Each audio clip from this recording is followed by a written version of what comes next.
My sister didn't wait for the candles or the blessing. She stood up at Dad's birthday dinner, lifted her glass, and said she was the only one with bank access loud enough to turn every head sharp enough to slice the room in half. No whisper, no hesitation. And everyone smiled like her brag was something to be proud of. Dad didn't. His hand shook barely, but I saw it. I didn't argue. I didn't correct her. I just held the weight of the bank's earlier call and realized our family was seconds from breaking open. Tell me, what would you have done? My name is Rose, and the strange thing about growing up in my family is how easily you can disappear, even while sitting at the same dinner table. Everyone talks, everyone laughs, but somehow your voice slips between the cracks before anyone hears it. That's how it's always been between me and Emily. She fills the room and I steady it. She performs, and I make sure the pieces behind her don't fall apart. People assume I'm quiet because I'm shy. The truth is quieter than that. I learned early that in our house, harmony mattered more than honesty. If Emily glowed, we all pretended the light was warm. If Mom insisted things were fine, we acted like they were. And if Dad hesitated or forgot something, we looked away so he wouldn't feel embarrassed. It was easier than confronting the truth. Still, Dad and I had our own kind of rhythm. He'd call me when numbers confused him, or when a payment reminder popped up on his phone and he wasn't sure if he'd already handled it. I never made a big deal out of it. I'd just stop by after work, help him sort through a small stack of envelopes, drink tea in that old Denver kitchen, and leave before anyone labeled it favoritism. In our family, even kindness had to be quiet. But sometime last fall, I began noticing moments when Dad's certainty slipped. Not dramatic episodes, just a pause too long, a forgotten detail he would have nailed before a question repeated shortly after being answered. When I tried mentioning it to Mom, she brushed my hand and said, "He's tired, Rose. Don't start worrying." Emily echoed the same thing. If Emily decided it wasn't a problem, suddenly it wasn't allowed to be. Then the bank called. I was reviewing budgets at the office, surrounded by the familiar hum of printers and low conversations, when a representative asked if I could verify recent activity on Dad's account. At first, I thought it was a routine check. Then she described the withdrawals, several large amounts spaced too close together, and asked whether Dad had approved an additional card request linked to his account. When she told me the request came from someone in the family, I didn't need her to finish the sentence. I asked for time to look into it. She agreed. The call ended, but the weight of it didn't. I planned to speak to Dad privately before his birthday. I rehearsed how I'd bring it up gently without making him feel cornered. I even wrote the questions down, folded them into my planner like a small promise to myself. But life rarely gives you the perfect moment you hope for. His birthday dinner arrived faster than I expected, with candles and laughter and relatives who believed everything was still whole. And Emily, of course it had to be Emily, chose that night to declare exactly how much power she believed she had. Dad's birthday dinner took place at a small restaurant in Denver, the kind with warm lighting and old brick walls that made every celebration feel more intimate than it really was. By the time I arrived, half the family had already gathered coats slung over chairs, silverware clinking, someone asking the waiter about dessert before we'd even ordered entrees. Everything looked perfectly normal, which somehow made the knot in my chest tighten. The bank's call still pulsed behind my ribs, but I tried to shove it aside long enough to let Dad enjoy his evening. He looked good that night. A little tired, yes. His shoulders held a heaviness I didn't remember from past birthdays, but his smile was genuine when he hugged me. He asked if I'd remembered to bring the candles he liked. I had. I always did. It was one of those tiny details he counted on me for, the kind no one else ever noticed until it went missing. Emily breezed in 15 minutes late, wearing a sparkly dress that made everyone turn to look at her. She apologized dramatically, as though she'd come straight from saving the world, and Mom clasped her hands like she was greeting royalty. The difference between how they welcomed her and how they greeted me was subtle but sharp enough to leave marks. I wasn't angry, just reminded. During appetizers, conversations circled around vacations, work stories, and whatever home projects people imagined they'd get around to someday. Dad laughed a few times, but I caught the moments when his eyes drifted, searching for a thread he'd lost.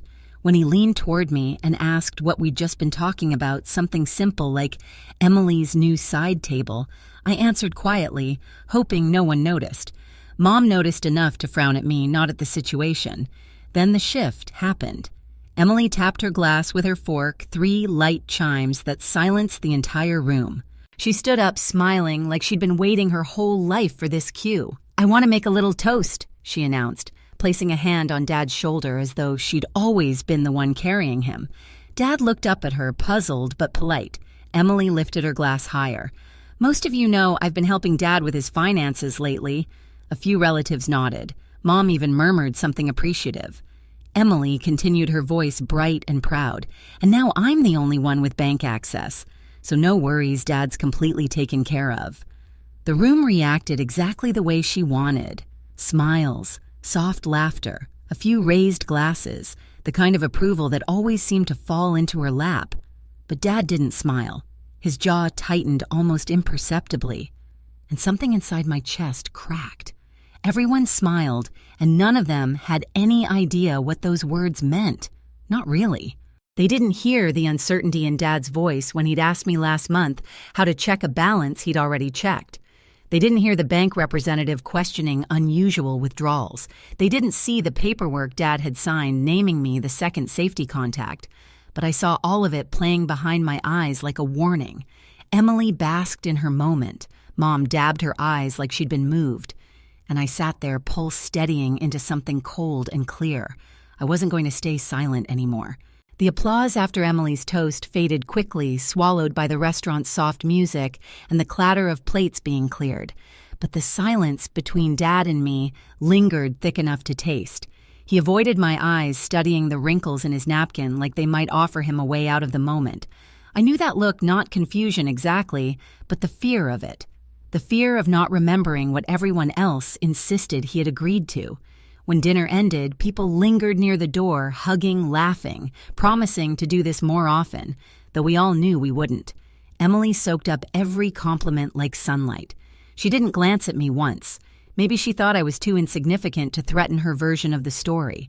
Or maybe she'd already decided Dad's account was hers to manage consequences, be damned. Outside, the Denver air was crisp, the kind that wakes you up whether you want it to or not. I wrapped my coat tighter and waited while Dad slowly made his way toward me. Mom hovered beside him, smiling too brightly, as if her expression alone could hold the entire family together. "You didn't say much tonight," she said. Her tone wasn't curious, just edged enough to warn me not to stir anything. "I didn't have much to say," I replied. And that was true. Not yet. Emily finally stepped outside, her heels clicking against the pavement. "Thanks again for tonight," she told Dad, looping her arm through his. "I'll swing by tomorrow to sort out the rest of the paperwork." Dad stiffened. It was small, but I felt it like a vibration under the ground. "What paperwork?" he asked. I watched a flicker of irritation cross Emily's face before she replaced it with a soft smile. "Don't worry about it, Dad. You already signed everything." "Signed what?" he repeated. Mom interrupted quickly. "He's tired. Let's not make him go through details now." But I couldn't ignore the unease curling through me. Dad's uncertainty wasn't a one-off moment anymore. It was becoming a pattern, and Emily was counting on it. She needed him confused, needed him quiet, needed everyone else believing she was simply helping. I walked them to their car, promising I'd stop by the next day. Mom looked relieved, like she expected me to smooth over whatever tension remained. Emily didn't look relieved. She looked annoyed. She didn't like when I was involved, especially in things she wanted to control. When I got home, I turned on the smallest lamp in my living room, the one that cast a warm circle over the coffee table. I pulled out the folder Dad kept in his drawer, policies, statements, payment logs, and spread them across the table. It didn't take long to find the inconsistencies. Withdrawals too close together, notes in Dad's handwriting that didn't sound like him, a request form with Emily's signature where his should have been. My hands didn't shake. I wasn't overwhelmed. I was strangely calm, like my mind had already decided something before I consciously realized it. This wasn't a misunderstanding. It was a pattern, and patterns break only when someone refuses to look away. I leaned back, staring at the papers lit by the soft lamp, and felt something inside me settle. The truth needed a place to land, and it wasn't going to wait another day. The next day felt strangely quiet, like the hours were holding their breath. I drove to Dad's house just before noon, half expecting Emily's car to already be in the driveway. It wasn't. The absence should have comforted me, but instead it made my pulse tap faster. Emily loved getting ahead of me. If she hadn't shown up yet, it meant she was planning something bigger than a head start. Dad answered the door slowly, leaning heavier on the frame than usual. His eyes lit up when he saw me, but there was tiredness there too, like he'd wrestled with thoughts he couldn't untangle. Inside, the morning light fell across the kitchen table where a half-finished cup of tea cooled beside his glasses. He gestured for me to sit, rubbing his forehead as he lowered himself into the chair opposite me. "Rose," he said, "did we talk about something yesterday I can't quite remember?" My heart squeezed. Not because he forgot, but because he knew he forgot. That awareness was a wound in itself. I kept my voice soft. "We didn't really get the chance to talk, Dad, but we need to now." Before I could continue, a car door slammed outside. Emily's heels clicked up the walkway. Mom followed her, carrying a folder thick enough to make my jaw tighten. They walked in without waiting to be invited the way people do when they're convinced they belong more than you do. Emily's smile was too bright. Perfect timing. I brought the rest of the documents Dad needs to finalize. Finalize what Dad asked, eyebrows pulling together. She ignored the question. Mom didn't even look in my direction. I rose slowly. "We're not signing anything today."